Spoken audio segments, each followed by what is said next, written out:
¿Cuántos conocen el significado de la palabra evangelio? ¿Qué significa la palabra evangelio? Buenas nuevas, o sea, buenas noticias. ¿Y cuántos quieren escuchar evangelio en este día? O sea, ¿cuántos quieren escuchar buenas noticias? Es interesante saber, y esto no es el sermón, pero es una breve introducción, que la palabra evangelio, los escritores bíblicos del Nuevo Testamento la toman de una palabra que ya existía, incluso antes de Jesús nacer.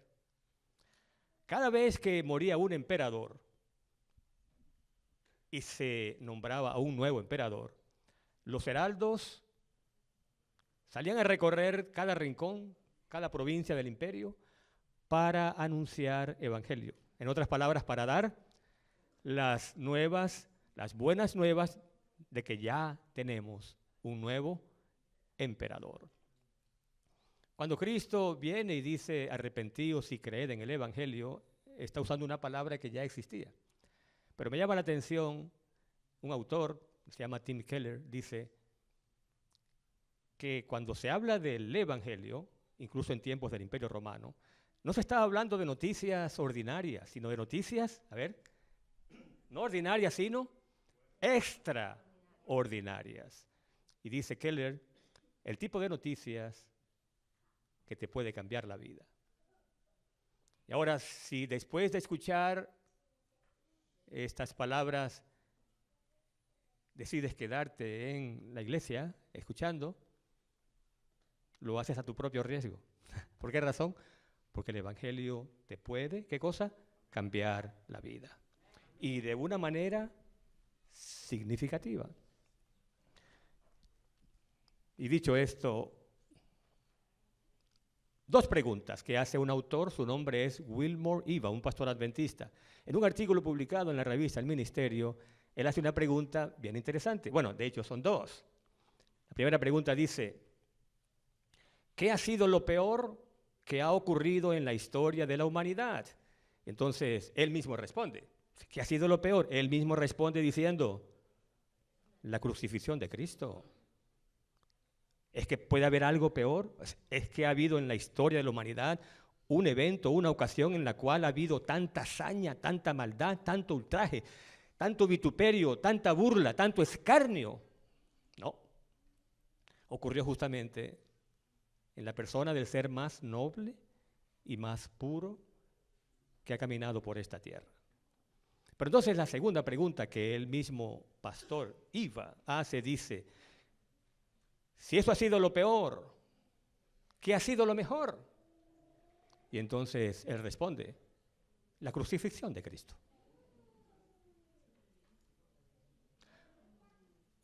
¿Por qué razón? Y entonces dice él, echando manos de un pasaje de la Biblia, el Evangelio según San Juan, ¿por qué la luz en las tinieblas resplandece? ¿Por qué la luz en las tinieblas resplandece?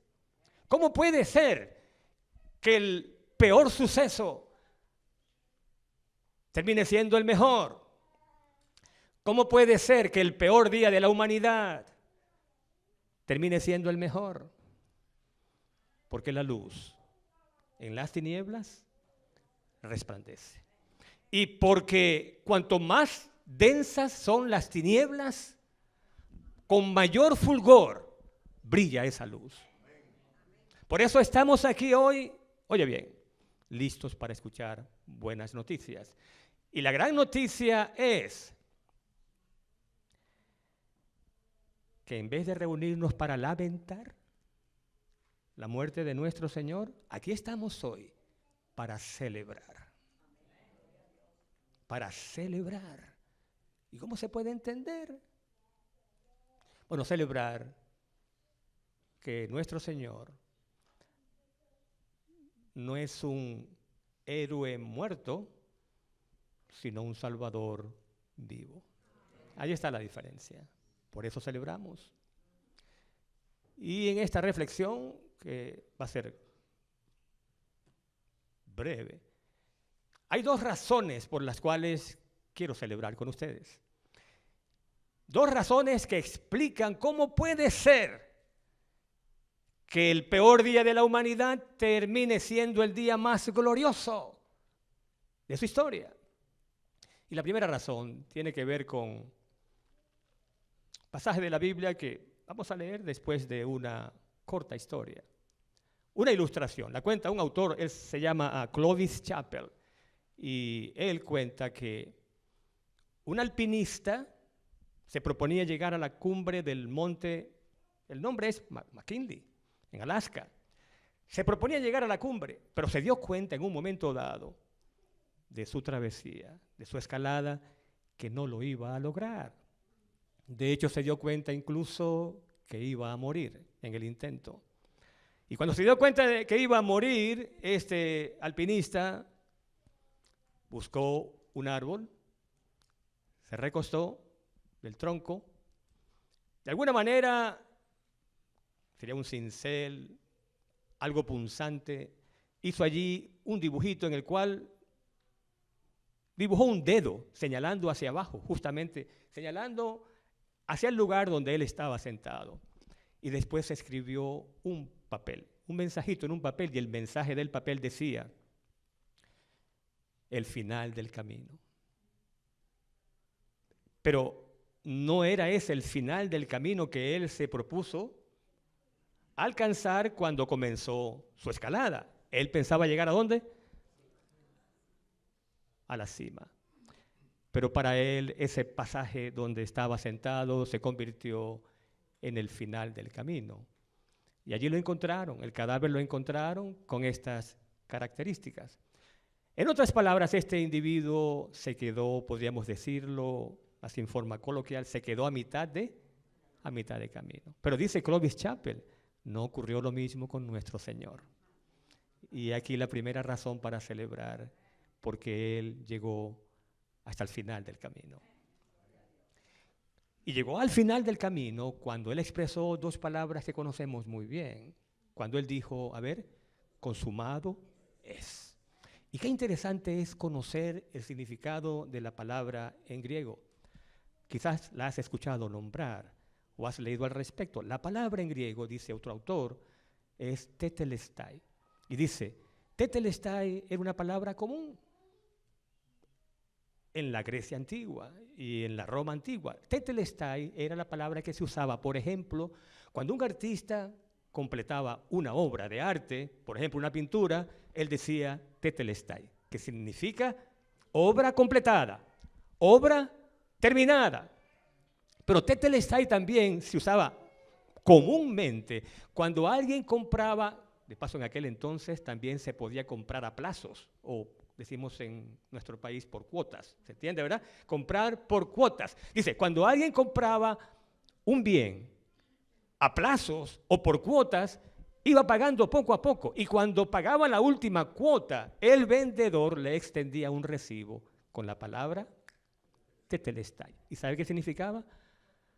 Pagada completamente. Deuda pagada completamente. Cuando nuestro Señor dijo, consumado es, a ver, dilo tú, cuando dijo consumado es, en cierta forma estaba diciendo, la deuda, tu deuda, mi deuda, ha sido pagada completamente.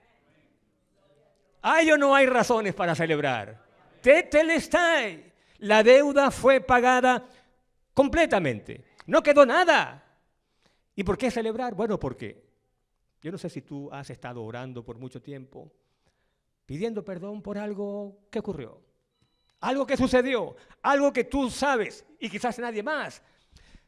Has estado orando, pero no has estado creyendo que el perdón ha sido real. En esta mañana la buena noticia para ti es, mi amigo, mi amiga, que si has orado y has echado mano de los méritos santos de nuestro Señor, de esa sangre preciosa, la promesa bíblica es que si confesamos nuestros pecados, ¿qué ocurre? Él, ¿quién es Él?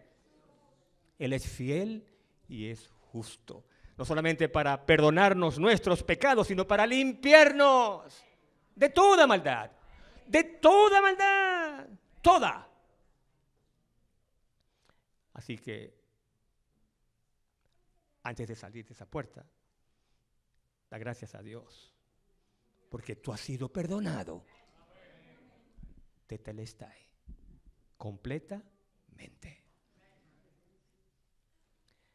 Pero hay una segunda razón, y esta vez vamos a acudir a la Biblia para saber cuál es esa buena nueva, que la muerte del Señor en la cruz y especialmente su resurrección nos recuerda. Vamos al capítulo número 27 del Evangelio según San Mateo. Allí nos vamos a detener en 2 versículos en particular. Mateo 27. Ya el Señor está en la cruz, después de haber sido vejado, humillado, burlado, escarnecido de toda forma posible. Uno piensa que, bueno, ya las burlas terminaron, ya los escarnios se acabaron, ya lograron lo que querían. Allí está, clavado en la cruz. ¿No era eso acaso lo que ustedes querían? Ya está. Y uno pensaría, ya está. Y sin embargo, no fue así, porque las burlas continuaron. Y en particular, en los versículos 40 y 42 de Mateo 27, vamos a leer para saber exactamente cuál era esa burla. Novedosa porque antes no había sido crucificado. Ok, versículo 40. Le decían: tú que derribas el templo y en 3 días lo reedificas. Ajá. ¿Qué dice allí en tu Biblia? Sálvate a ti mismo. Wow. Y ahora escuchemos. Y estas palabras suenan familiares, estas que vienen a continuación. Si eres el Hijo de Dios. Wow, ¿suena familiar? ¿Sí o no? Si eres el Hijo de Dios, ¿quién será que está hablando a través de esos burladores? ¿Quién será que los ha poseído? Y es el que está comandando toda la operación. El mismo diablo. Si eres el Hijo de Dios. Nos recuerda cuando en el desierto de la tentación le dijo: si eres el Hijo de Dios, haz qué cosa. Di que estas piedras se conviertan en pan. Y dice: bueno, si eres el Hijo de Dios, escucha, desciende de la cruz. 42 ahora. Y ahora vamos a ver qué encontramos en común. A otro salvó. A sí mismo no se puede salvar. Eso suena como un sarcasmo, ¿verdad? Como una burla. A otro salvó. Y en efecto, bueno, había resucitado muertos incluso. Pero él no se puede salvar. Y ahora escuchemos. Antes era, si eres Hijo de Dios. Y ahora, si es el Rey de Israel. Y de nuevo, descienda de la cruz. Por segunda vez. A ver, ¿qué está pasando aquí?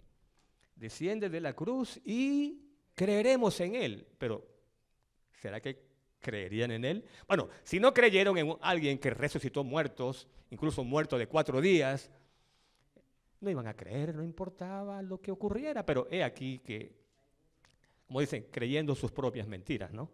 Pero el caso es que, ¿cuál era el interés? Descienda ahora de la cruz. Para empezar, ¿creían los burladores que Jesús tenía poder para descender de la cruz? ¿Creían ellos que Él tenía poder? Hay que pensarlo bien, porque si vamos a crucificar a alguien que tiene poder para descender de la cruz, yo no quiero estar allí. Porque si tiene poder para descender de la cruz y yo levanto mi mano para crucificarlo, ay de mí. O sea, no creo que ellos hayan creído, valga la redundancia, en que Él podía bajarse. Porque entonces, ¿por qué se estaban burlando de esa manera? Y no creían, esto lo dice el comentario bíblico adventista. El comentario bíblico adventista dice, en la mentalidad judía se creía, oye bien, que la adversidad, no prosperidad, era señal del desagrado de Dios.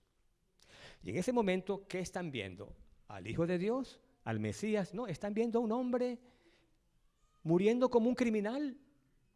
Entonces, la idea de, ¿será este el Mesías? En la mente de ellos había desaparecido. Este no es el Mesías, porque si fuera, no permitiría eso. Estamos esperando un Mesías que nos va a llevar a la liberación del yugo romano, pero ese que está en la cruz ya no se puede bajar. No es este el Mesías, nos engañó, no es el Hijo de Dios. Ellos no creían. Pero ahora miremos el asunto desde la perspectiva de Jesús. Él está en la cruz. Los judíos dicen, no puedes, no puedes, no puedes bajarte. Pero él, ¿qué pensará? ¿Será que él dice, si quisiera, podría? ¿Podía bajarse él? ¿Tenía poder, sí o no? Tenía poder incluso para pedirle al Padre una legión de ángeles que habrían barrido con esa sarta de escarnecedores. Tenía ese poder. Pero si lo usaba, ay, ¿saben qué? No estaríamos aquí hoy. Se habría arruinado el plan de la salvación. Ellos y quien estaba dirigiéndolos, su jefe, su campeón Satanás, sabían lo que estaban haciendo. De hecho, era la última oportunidad de Satanás para lograr que no se completara el sacrificio. Porque sabía que si se completaba, él iba a quedar al descubierto. Dios iba a quedar como lo que es, un Dios de amor. Pero él como lo que es, un mentiroso. Entonces, ellos dicen algo así como, no puedes. Pero él desde la cruz es como si hubiera dicho, de que puedo. Pero ¿saben qué? No quiero. No quiero. No quiero. Y gracias a Dios por ese no quiero. Hoy estamos aquí porque él dijo, puedo, pero no quiero. Amén. Y qué curioso es que lo que no entendieron estos líderes judíos que creían que se las sabían todas, un leproso lo entendió mejor. Y no hace falta que busquemos en la Biblia, lo pueden conseguir en Marcos 1, Lucas 5. ¿Se acuerdan de aquel leproso que según Lucas estaba lleno de lepra? Lleno de lepra significa que la lepra estaba en su estado más avanzado. ¿Cómo llegó este leproso hasta la presencia del Señor? No lo sabemos, pero el caso es que llegó lleno de lepra, se arrodilló y dijo estas palabras. Ahora, mucha atención, porque lo que él dijo se aplica a nosotros también. Le dice él a Jesús, si quieres, puedes limpiarme. Ajá. En otras palabras, él está diciendo, yo sé que puedes, yo sé que tienes poder, aún en el estado avanzado de la enfermedad, yo sé que puedes. Lo que no sé es si quieres. ¿Y por qué él está diciendo, en otras palabras, no sé si quieres? Bueno, porque en aquel tiempo se creía, ¿qué se creía? Que el leproso estaba bajo la maldición de Dios y que Dios no sanaría a un leproso porque estaba bajo su maldición. Y se creía que estaba bajo la maldición de Dios, porque de alguna manera, oiga esto, bien asombroso, que estaba bajo la maldición de Dios, porque o bien esa persona o un antepasado había vivido de manera pecadora. ¿Qué cosa tan increíble? ¿Cómo puede ser que se creyera que una persona podía ser leprosa? Porque entre sus antepasados había pecadores. O sea que la imagen de Dios era una imagen bien distorsionada. ¿Quién se interesaría en que la gente creyera así de Dios? El mismo diablo había hecho creer a la gente que Dios era un ser que se complacía en ver sufrir a la gente, incluso por pecados cometidos por sus antepasados. Entonces el hombre no estaba seguro. Cuando dice, yo sé que puedes, pero no sé si quieres, es porque él sabe que es un leproso y ha crecido en una cultura en la cual se cree que está bajo maldición de Dios. Pero ahora, ¿qué ocurrió? El Señor le dice, a ver, ¿quién recuerda? ¡Sí quiero! ¡Claro que quiero! Es como si hubiera dicho, es que precisamente para eso estoy aquí, para borrar la imagen que el diablo ha pintado de mi Padre. Me complazco, quiero. Y no lo dijo, pero quiero y puedo. Y entonces hace algo como para demostrar que si quiere, lo toca. No tenía necesidad de tocarlo. Nadie tocaba a un leproso, pero él lo toca, porque quién sabe cuántos años habían pasado cuando ocurrió la última vez que alguien lo tocó.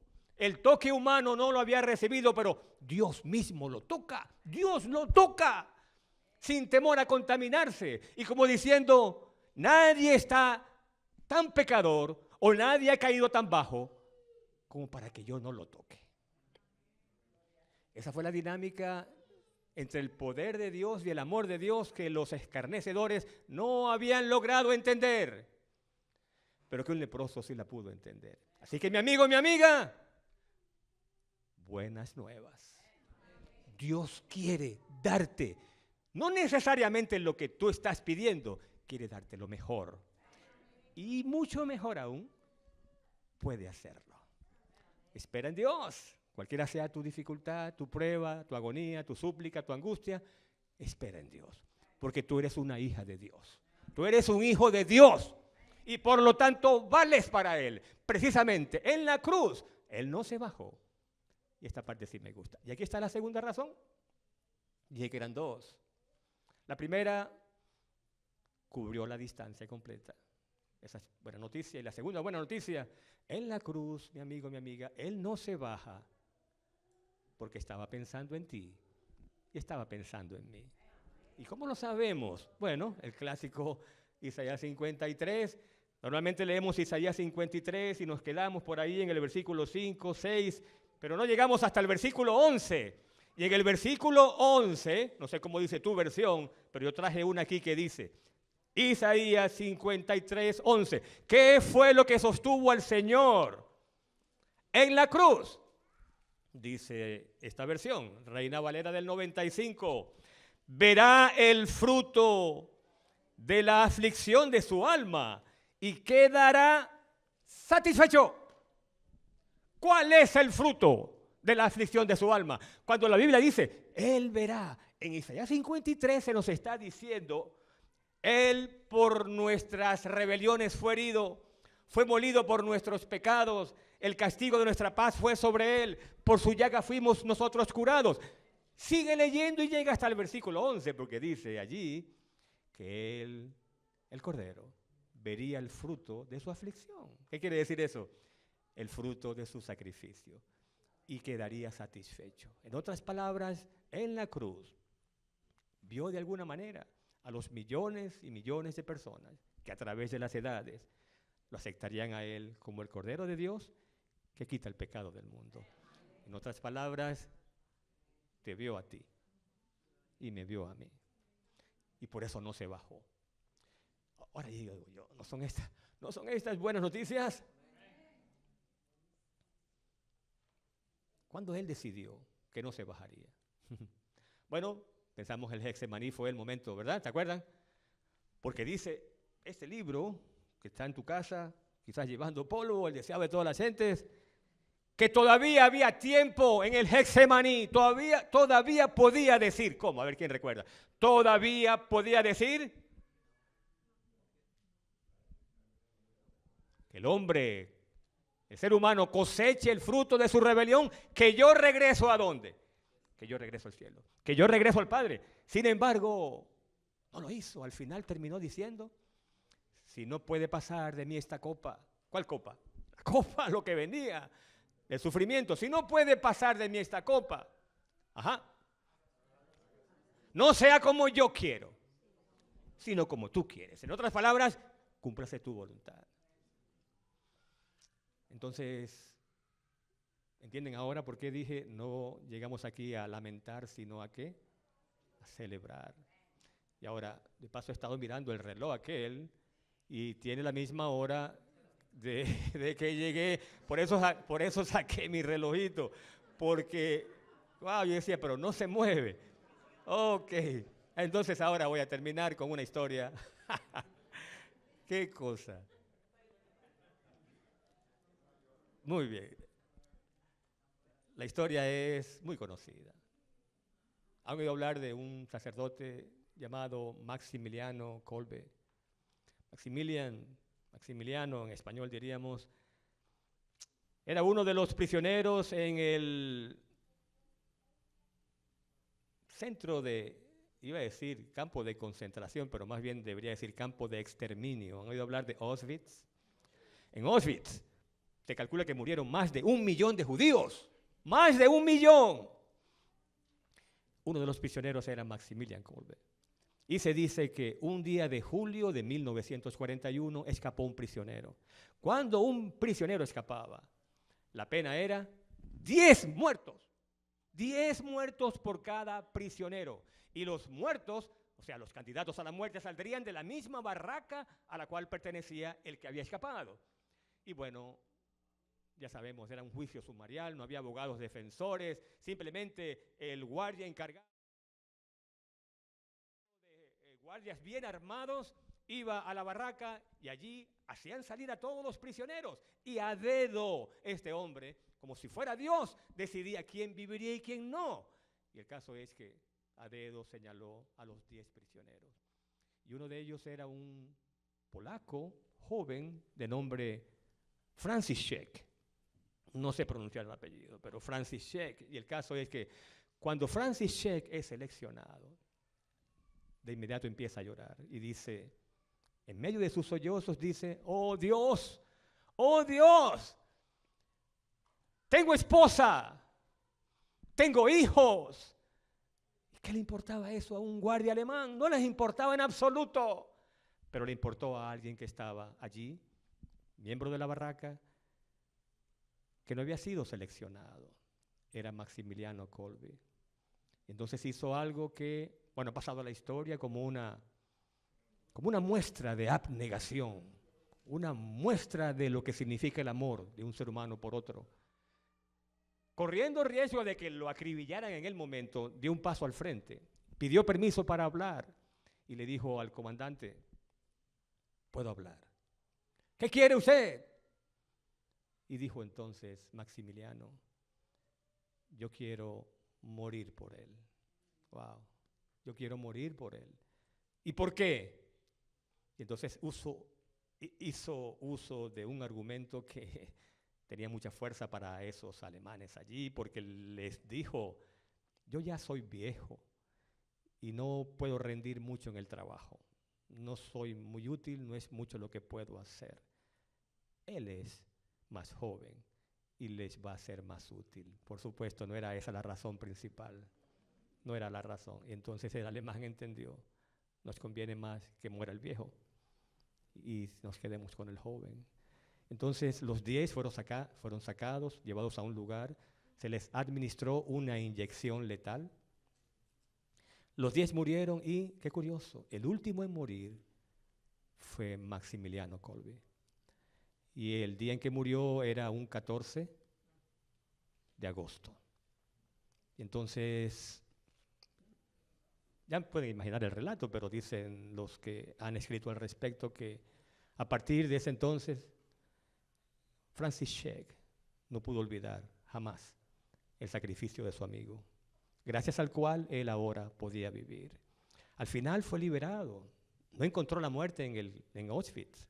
Es más, el sacrificio de su amigo Maximiliano ocurrió en el año 1941 y Franciszek murió en 1995.